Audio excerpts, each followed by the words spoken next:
Hello, everyone. Welcome to Developing Palates. I am Aaron Loomis coming to you from the Drew Estate Studio. With me today is Jiunn, Seth, Geis, John McTavish. How you gentlemen doing this evening?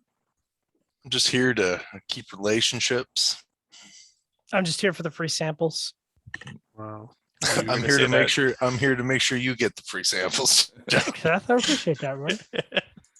All right. So today we are talking about the Drew Estate Liga Privada H99 Toro. Cigar is 6-inch by 52. Comes out of the La Gran Fabrica Drew Estate factory in Nicaragua. Wrapper is Connecticut Corojo. Binder is Mexican San Andres. And the filler is from Nicaragua and Honduras. It is blended by Willie Herrera. Price point is $14.33. And the cigar was originally released in December of 2018. But we're just now getting our hands on it. So, Jiunn, take us through your experience with the cigar.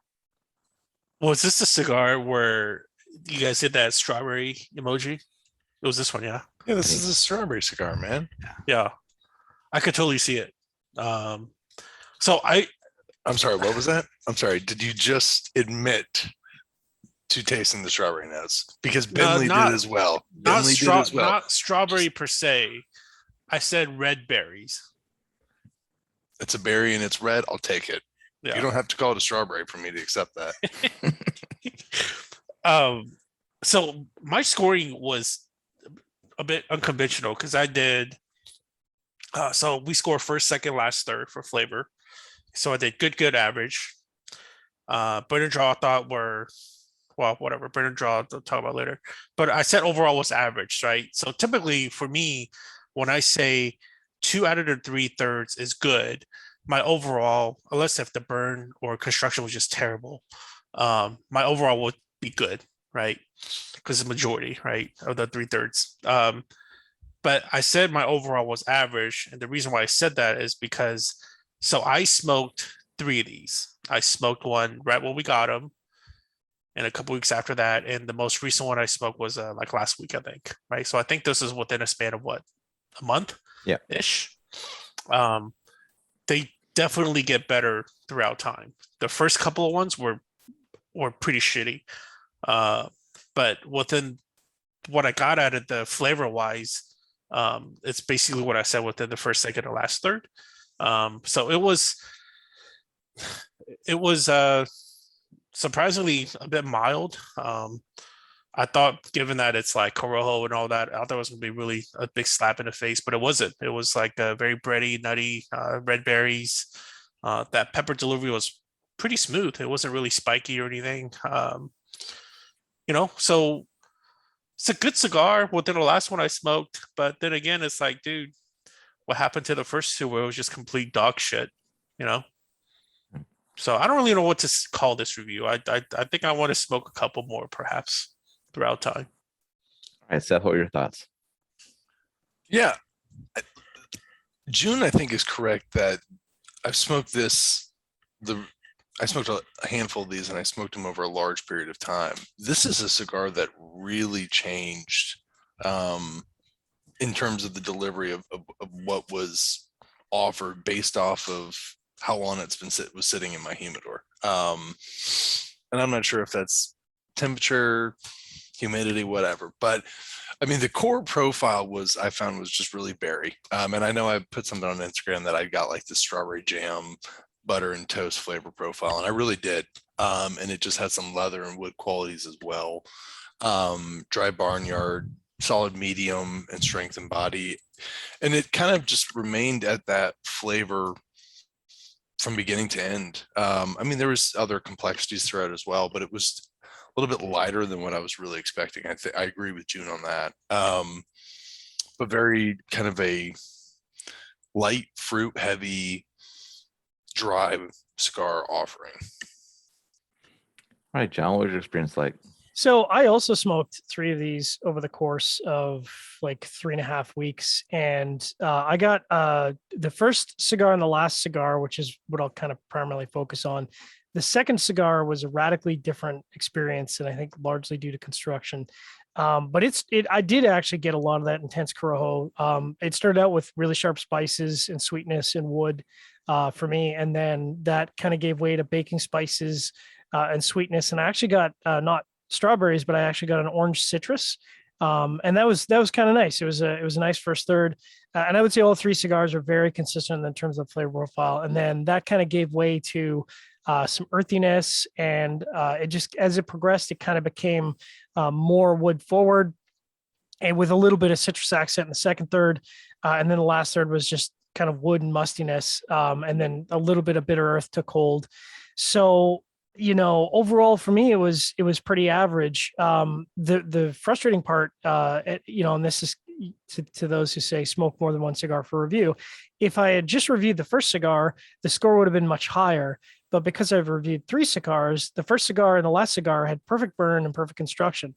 The second cigar had a burn so bad that it would have rated as a bad score, which I don't think I've ever handed out a bad score. And I think that the total number of relights was like 4 or 5, which is really, really bad. And it also had and pardon me, I had no dry issues with any of the three cigars. Just the second cigar had a really bad burn. So I kind of came away after smoking 3 of them. I'm like, it just, and I'll get into it later, but I just wasn't wowed. It was fine. It was, I guess I enjoyed smoking it sort of, but I'd be hard pressed to pick this over any of the other ligas. Aaron, what about you? Yeah, I thought the profile was focused around musty toasted wood. Kind of later became more defined as cedar, some dry earth, baking spice that transitioned to black pepper. The burn was a bit of an issue for me as well through the middle part of the cigar, but it wasn't too bad. But overall, cigar was average throughout. It was a bit dry, kind of maintained a fairly linear flavor profile. This is a cigar that's been kind of touted for a long time, and finally getting my hands on it, I just feel disappointed. If you like the brand, you're going to want to track them down. But for me, there's not enough for me to want to come back to it, especially at the price point and how hard they are to get. So just not for me. I only smoked one. I smoked it 30 days after I got it. So I didn't have anything to compare it to younger versions or anything like that. And I'm not going to smoke any more of them. So, all right, let's get into the scores. We're going to start at the top with Seth at 6.72. Jiunn was next at 6.15. John gave it a 5.80. I gave it a 5.30. So how'd that 6.72 match up for you, Seth? Yeah, I mean, I liked it. I liked what I considered kind of like a fruit twain with like this, barnyard leather, dry earth wood profile, medium body and strength. I looked at it as, and Jiunn, you can kind of shed your thoughts on this as well, kind of with like wine as well. Like, Malbec sometimes is known as like a really berry heavy wine or really jammy. And this to me was like, I think usually like when you think of, I don't know, sometimes like T52s or even like the Tabernacle Connecticut's I think are more of like that dark, jammy, spicy and so forth. But this was more of like just kind of like a lighter, fruitier version of that Connecticut Habano Corojo quality that we've gotten in for so long. So a little bit different. I liked it. I can see a lot of people not liking it though. All right, Jiunn, 6.15. So back when I said I smoked 3 samples for review, I feel like I had to do it. It's not because I wanted to do it necessarily, because the first one was definitely so foul where I was just kind of like, what the heck is this? No, it was, man. Like, it was just like, what am I tasting? There's no flavors. It's just so, it makes me laugh. It's so like harsh. The first one, basically, it was super harsh. And then the second one I had it, and I was like, well, it's less harsh. And then the review one last week that I had, and I was like, wait a minute, this is not a rustic punch in your mouth flavor profile at all that I kind of expected. Right? It was very lighter, and like what Seth was saying, it was totally light and incredibly approachable. So I don't know. In some ways, I'm kind of confused by what the flavor intent is of this cigar, and you know what I mean, like the general approach. What is this supposed to be like? I'm curious. And to know that, Drew Estate doesn't release a lot of these Liga Privadas that's going to be ongoing production, and for them to release something like this and that's so grand and so special, I'm a little confused by what the direction is supposed to be. I don't know. Maybe ask somebody at Drew Estate shed some light. All right, John, 5.80. Yeah, man, that's what you get for canceling a trip to Dallas. So, no, I'm just kidding. I was a bit disappointed. We have been waiting a while for this. I think Liga Privada, when you talk about the T52 and the Liga 9, they are elevated products within Drew Estate portfolio, and they've always been highly sought after cigars. Now, obviously, there's a lot of people that are in the T52 camp and a lot of people in the Liga 9 camp. So, like Seth said, it'll be really interesting to see who gravitates towards the H99, from the T52 Liga 9 camp. I kind of suspect it'll be more of the Liga 9 smokers that'll gravitate towards it. For me, and I would certainly qualify myself as a Drew Estate fanboy, having been down more times than I can count on Safari. And, I have jewelry and I have just. John, you say that so much. You say that every single time we do a Drew Estate review. Every time. I love it. I just want people to know. Yeah, I just want people to know how much of a fanboy I am, so that it comes from a place of love, not a place of hate. My review isn't going to impact the success of the H99. I think it's going to be very successfthe I just don't think the profile. I don't know what the profile was supposed to be, because I wasn't there when it was blended, but I know it just didn't work for me. So I think the score certainly matches up. Aaron, what about you?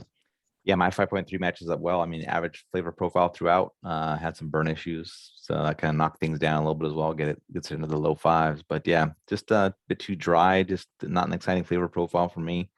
Yeah, just didn't do it for me. Any other final thoughts from you guys on this one? It'd be interesting if are these available in a different size, or is it just the Toro? It's just a Toro. Yeah, it's just a Toro. I only say that because I am curious how this would perform in a Lonsdale, where the wrapper maybe has a little bit more influence, just to see how that changes up the profile. But in this size, it's a pass for me. It's a pretty funky blend. I know I scored it.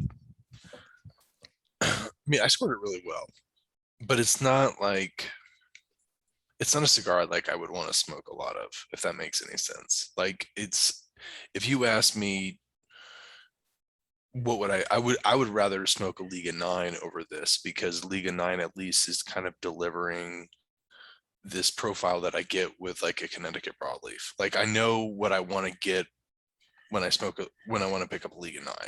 Like, I know what I'm going for. This is really, that's why I kind of always mention, that's why I mentioned like a really strawberry rosé. Like, I don't really drink a lot of rosés. Every once in a while I do.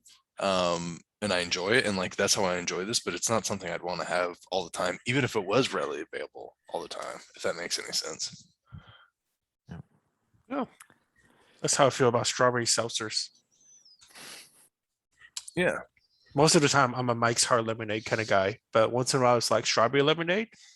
Yes, ma'am. More of an Arnold Palmer guy. Yeah. All right. Me too. If you catch this video on YouTube, just be sure to subscribe to us. Check out the full written review on the website, developmentpalace.com. Follow us on the social media channels, and you can catch all of our review recaps on podcasts, iTunes, Google Play, and Podbean.